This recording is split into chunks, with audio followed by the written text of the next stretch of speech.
अस्सलाम वालेकुम दोस्तों, अज तुहाडे वास्ते माशाअल्लाह पट्ठा लिया ने बड़ियां खूबसूरत है। पहले नंबर ते वेख रहे ने दी उम्र 3 महीने ते जी वेख रहे दी उम्र 5 महीने ने पट्ठ दी ते बहुत ज़बरदस्त माशाअल्लाह क्वालिटी दी पट्ठा ही ने पईयां ते जेड़ा भाई इंशाअल्लाह शौक रखना चाहता ना जनाब छोटे पई पट्ठा दा ते जनाब छोटी पट्ठा भाइयों के शौक वास्ते लिया ने बहुत ज़बरदस्त वेखदे ना बिल्कुल बकरा वाली घर नकौड़ा फेस चू वाइट अख दे विच इसू ते बहुत ज़बरदस्त खूबसूरती माशाअल्लाह चेक करो, बहुत आला क्वालिटी दी माशाअल्लाह चीज़ ने। ठीक है ना, राइट भी इंशाल्लाह बिल्कुल मकूल हो सी, राइट भी बिल्कुल जहाज मुनासिब लिसा। उम्र सिर्फ यदि 3 महीने ते सिंह वेखो बिल्कुल बैठ में सिंह ते बिल्कुल तोता फेस चमकदार बिल्कुल पशम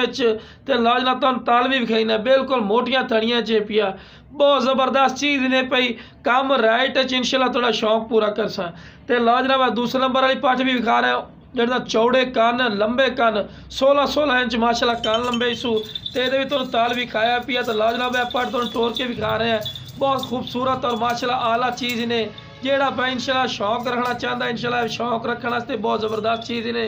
तो अगर तुम जोड़े की हम तुहानू गल करिए जोड़ा जनाब तुहानू बिल्कुल मकूल राइट सिर्फ 30,000 रुपये का जोड़ा मिल सी ते चीज़ा बिल्कुल A+ क्वालिटी दी ने पईयां शौक पूरा करने वाली चीज़ा ने 30,000 रुपये का जोड़ा मिल सी फिर भी इंशाल्लाह जहाज मुनासिब भी कर लिसा है। तो 3 महीने की पट्ठ ने तो खूबसूरती माशाअल्लाह चेक कर रहे हैं बहुत सेहतमंद और एक्टिव भी ने पे इंशाल्लाह घर की रौनक चीज़ की बन जासी। तो दूसरे नंबर पर पट्ठ भी खा रहे दी उम्र 5 महीने कोई 14-15 महीने नहीं करनी तो कोई तुहानू नहीं आखना भी 9-9 महीने दिन भाई जहाज मुनासिब राइट है पिया तो उम्र भी बिल्कुल कन्फर्म 100% तुहानू दसी। ओके, अस्सलाम वालेकुम।